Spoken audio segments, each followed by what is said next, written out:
পৰিস্থিতি এনে হয়গৈ যে পাবলগীয়া টকাকেইটা খুজিবলৈ লাজ লগা হয়। আজিকালি ফোন কৰিবলৈও ভয় লাগে। জানোচা বেয়াকৈ কয়। কি কৰিম, উপায় নোপোৱা হৈছোঁ। মোৰ এই টকা মোৰ পৰাই ধাৰে লৈ এতিয়া মোকেই বাহাদুৰি দেখুৱাই। কবিতাৰ শিৰোনাম, মোৰ পৰা টকা ধাৰে নি মোকেই বাহাদুৰি দেখুৱাই।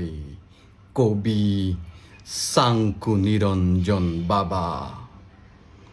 মোৰ পৰা ৫০০, ১০০০, ২০০০ ধাৰে লোৱা বন্ধু কেইবাজনো আছে। হঠাৎ ফোন আহে, কয় বহুত অসুবিধা, টকা অলপ ধাৰে লাগে।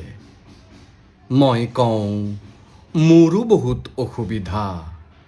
পিছে তেওঁলোকৰ হেনো মোতকৈও বেছি অসুবিধা।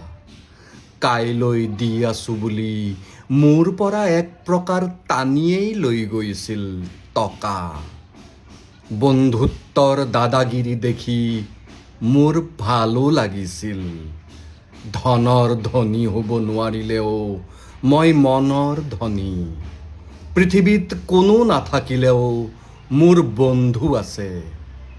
অসুবিধা হৈছিল যদিও বিপদত বন্ধুক সহায় কৰি মই হৈছিলোঁ গৰ্বিত।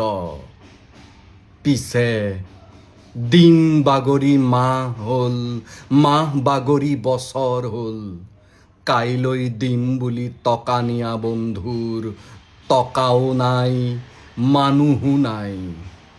ফোন কৰিলে কয়, আৰে দি আছোঁ তো, টেনশ্যন কিয় লৈছ? মই মৰি যাম নেকি? তোৰ টকা মাৰি মই কি ধনী হ'ম নেকি? দিম বুলি দেখোন কৈছোৱেই, ইমান ফোন কৰি থাকিব লাগে নেকি? ওলোটাই মোকহে ধমকি দিয়ে। এনে লাগে যেন মইহে টকা ধাৰলৈ লৈছিলোঁ।